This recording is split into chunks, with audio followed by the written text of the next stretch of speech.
Waaqayyoo gooftaa isiniif haa ta'u jechaa kabajamtoonni maatii Waaqayyoo fi hordoftoonni TV tamsaasa Tulluu Moochaa kan taatan amma haala kamii fi iddoo kamitti isanii kan dhaggeeffattan an dubbii sagalee Waaqayyoo keessa goolchee isiniif feruudhaaf yookiin isinii qooduudhaaf as kanan ba'e obboleessa keessan Shallamaa Amanaati.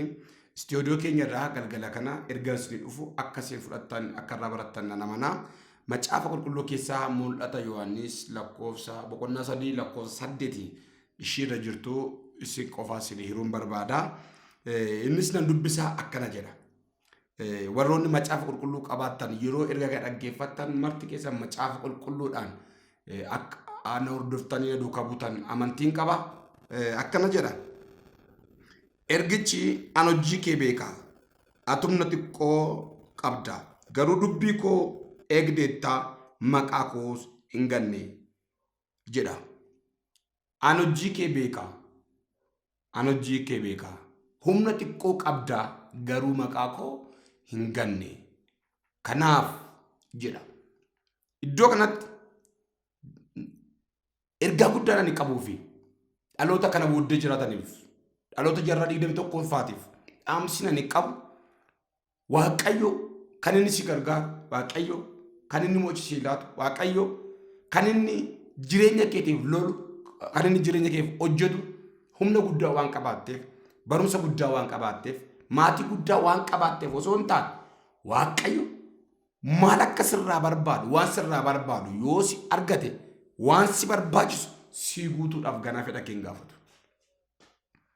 Yoo isaaf taate waan si ta'u si kennuudhaaf biraan si ga'uudhaaf ganaa si hin gaafatu.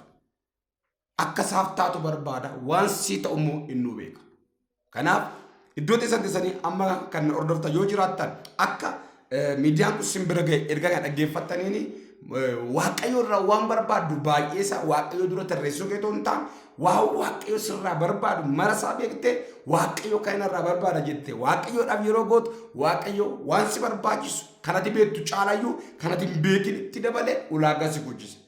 Nana mana kan atamma maduree kee jijjiiriiti rakkina kee dhiphuu kee haalota naannoo ammarra jirru kana qabattee duwwaa fuula Waaqayyoon ni yaadin. Maal irraa barbaaddaa jedhu Waaqayyoon gaafadhu.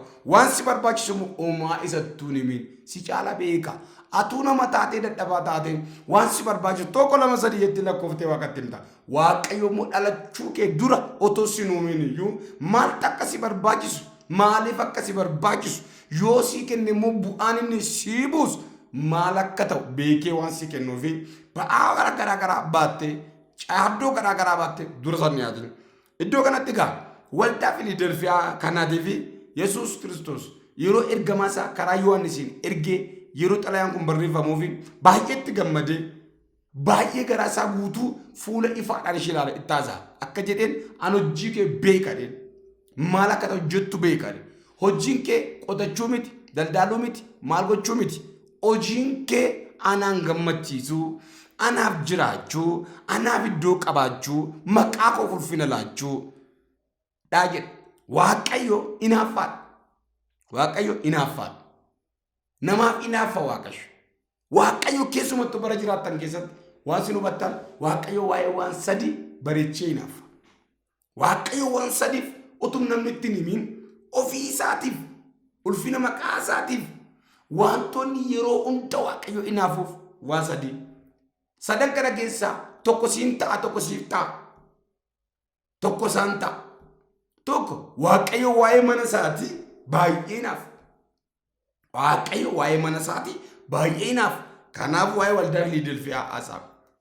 Waaqayyo waa'ee maqaa isaatii baay'ee inaaf. Kanaaf maqaa koo eegdeetta jedhaan. Sadaffaa Waaqayyo waa'ee saba isaatii baay'ee inaaf. Egaa mana isaa keessa jirtaa, maqaa isaatiin jirtaa, ati kan isaati siif inaafa jechuu barbaadeeru Waaqayyo.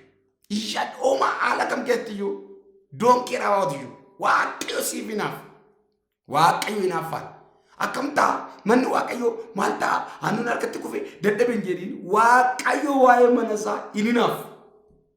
Maaloo sabni isaa bade sabni isaa dhume isbiin dhume hin jedhin Waaqayyo waa'ee saba isaa hin inaafu. Waa'ee maqaa isaa, waa'ee mana isaa, waa'ee saba isaa homaa iyyuu yaaddayin Macaan qulqulluu akka jedhu waa'ee warra ani uummadhe anumaaf dhiisaa. Waaqayyo waa'ee jedhan kan naaf. Kanaaf waldaa Filadelfiyaa kana keessatti appreciate godhina taasa'u humni kee xiqqoodha. Waan yaadde gochuudhaaf akka barbaadde ta'uudhaaf loltee mo'achuudhaaf hin dandeessu. Kanaaf garuu humna xiqqoo baattuyyuu dubbii koo eegdeetta. Maqaa koos immoo hin ganne. Nan jijjiirre hormatti nan laala.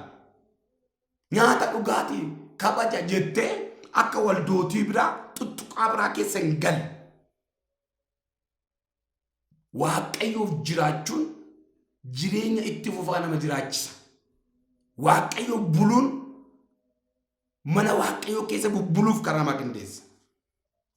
Jireenyi keenya waaqayyoof jiraateenaan waaqayyo waan ittiin jiraan akkaataa itti jiraan hunda hin beeka. Waldaan Filadelfiyaa sammuu waldoota abyaata kiristaanii yeroo sana gad waan xiqqaatte yoo waan kuftetti fakkaate iyyuu sammuu waaqayyoo keessatti jireenya mo'icha qabu jiraatti. Kanaaf bu'aa waaqayyoof jiraachuu maali? Bu'aa waaqayyoof jiraachuu torbee darbee bu'aa waaqayyoof hojjechuu waan jedhu baranneedha. Amma immoo waaqayyoodhumaaf yeroo jiraan bu'aa waaqayyoof jiraachuu, bu'aan sagalee isa kabajuuf jiraachuu, bu'aan maqaa waaqayyoo ofirratti eeguuf jiraachuu, bu'aan isaa maali? Yeroo nuti maqaa isaaf jiraannu, yeroo nuti dubbii isaaf jiraannu, waaqayyo immoo jireenya keenyaaf maal kenna? Nutoo waaqarraa maal arganna?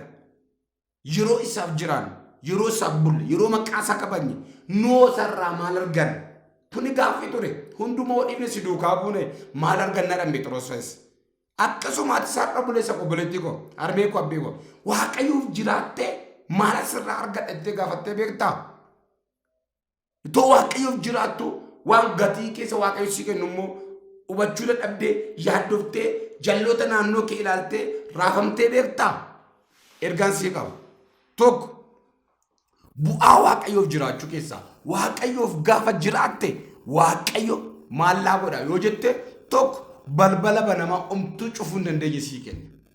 Balbala banamaa biyya kam yoo deemte, lafa kam yoo deemte, hojii kam yoo hojjette waan ittiin kasaaru, waan ittiin gaddine, waan itti qullaan ta'an, waan itti deebitee harka namaan ilaalle, waan itti deebitee diinaaf hin jilbeeffanne, tuuftee akkatti hin arraamne waan si taasisan waaqayyo balbala banamaa sii kenna. Akka sagalee kana dhageesseen akkana jedhi raajiraaji waaqayyo balbala banamaa naa kenna jedhe.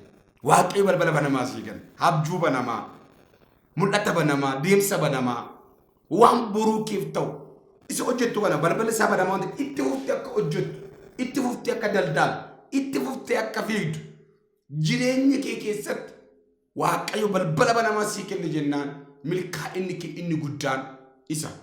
Namoonni hojii itti fufinsa qabu hojjechuu kan dadhabaniif iddoo al tokko taa'an hojii al tokko jalqaban karaa gaarii kan dhiisaniif maaliif yoo jennu waaqayyo irraa balbalicha fudhanne. Balbala waaqayyo si bane keessaa eessayyuu dhaquu hin dandeessu. Achi keetti gara guddachuu hin dandeessa.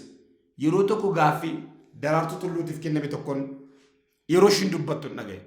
Daraartuudhaan akkas jedhan inti mo'icha kee kanaaf sababni guddaan maayinni yeroo hunduun fiigdaa in injifatta. Injifannoo kee kanaaf sababni guddaan maayinni meedhamee intarviiyuu gaafatamte jennaan deebin ishiin deebiste anayyuu asitti karaatti na deebise. Maal jette beektaa? Kennaa ishiiti fiigicha akka atileetii dabbarteetti.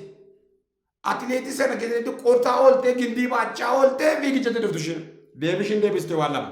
Tokko akka jette yeroo hundumaa tireeningii yeroo oolaate nan shaakalaatti.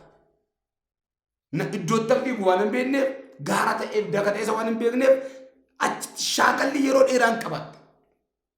Nan shaakala baay'ee shaakala. Yerootti kennee shaakala.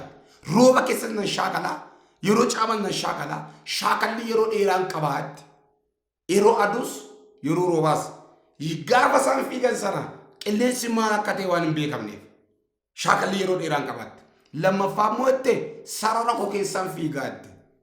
Haleluuyaa. Sarara koo keessaan fiigaatte. Har'as balbala banamaa waaqayyo kan sii kennu yoo sitti gammade waaqayyo. Dubbii isaa yoo eedde maqaa isaaf yoo jiraatu yoo ati argatte yoo sii ta'e sitti gammaduu waan barbaaduuf waaqayyo balbala sii bana. Balbala waaqayyo sii bane keessa immoo fiigdee injifatta. Harravaanii amaandu. Haleluuyaa. Fiigdee injifatta.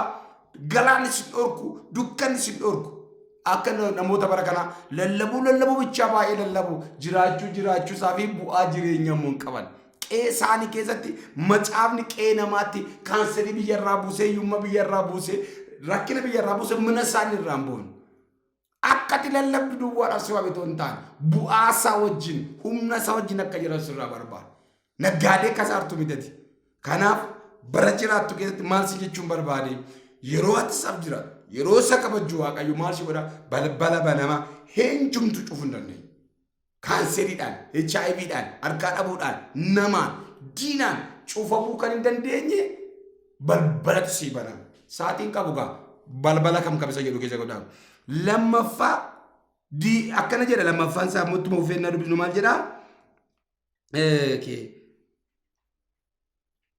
ani balbala banamaa fuula kee jiru sanamni tokko illee cufuu hin dandeenye siif na gargaaree kunoo warri walgahii seexanaa keessa yihudoota utuu hin ta'in sobanii yihudoota ofiin jedhan sitti nan kennaa warra si ari'atan warra si adamsan warra gowwoomsitu warra mo'icha si laata harka ormaan galtu fidee harka keetti laata boojuu si laata sababii keetiif hormoon dhufanii sitti kennamu Isiyaaqin of jidduu ari'anii waaqayyo gaaf tokko Isiyaaqin gaafa eebbisu harka Isiyaaq dhaqanii fudhatan inni immoo haloon ba'an mo'icha sii kenna balbala banamaa argatteetta mo'icha argatta dhufanii harka kee irraa nyaatu namoonni dhufanii harka keetti fayyadamu namoonni sirraa baratu karaa kee fayyu hormoota dhufee karaa kee furmaata si gaafata wanta ati keessa jirtu barbaadamaa ta'a daldalatti daldaltu barbaadamaa ta'a yuunivarsiitiitti barsiistuu keetti baratu barbaadamaa ta'a dandeettii fi ogummaan kee barbaadamaa ta'a jireenya kee keessatti waaqayyo yoo si gargaare wantoota ati gochuudhaan maltu gatii guddaa si laate dabarsee horma sitti laata warra faranjoota sitti laata abashaa sitti laata nama sitti laata saba sitti laata kanaaf jireenya kee keessatti waaqayyo yoo bulte maqaa isaa yoo edde yeroo waaqayyo jiraattu waaqayyo immoo kan inni sii kennu jireenya keetti waan sii kennu keessaa tokkoffaa balbala banamaa sii kennan jedhe lammaffaan immoo jireenya mo'icha qabu sii kenna dabarsee waa sitti laata sadaffaa inni dhaloota miidhee inni dhaloota nyaatee inni dhaloota balleesse rakkinni dhaloota fixe simmoo akka simmiine eegumsa sii godha waaqayyo eegumsa argatta kunuunsa argatta rakkina biyya lafaa kanaa wajjin ati rakkattu akkana irratti ufee lakkoofsi godhan ati dubbii gosa obsaan danda'uun sirraa barbaadu waan eegdeef ani immoo yeroo qorumsi guutummaa biyya lafaa irratti namoota lafa irra jiran hundumaa irratti qoruudhaaf dhufutti isa jalaa akka baatuuf sin eegaa al tokko tokko anaaf gaaffiin beelli biyya dhugu si dhuga taanaan dhukkubni biyya miidhu si miidha ta'ennaan wanti biyya raasu si raasa ta'ennaan orma raadda ta'u kee waan ittiin beekne waan hin beekne yeroo guutuudha qorumsi guutummaa biyya lafaatti dhufutti akkasumas yeroo nama hundumatti dhufutti jedha ani isatti sin eegaa yeroo bishaan dhuganii ulfa namarraa baasee biyyi gaddaan ta'u yaadikoo keessa namni waaqayyo eelsaa hin nagaatti jiraate kanaaf iddoo namni hin jiraanne jiraachuu dandeessa gaafa waaqayyoof jiraatte waaqayyo iddoo namni jiraachuu dandeessi si jiraachisa hafuura kee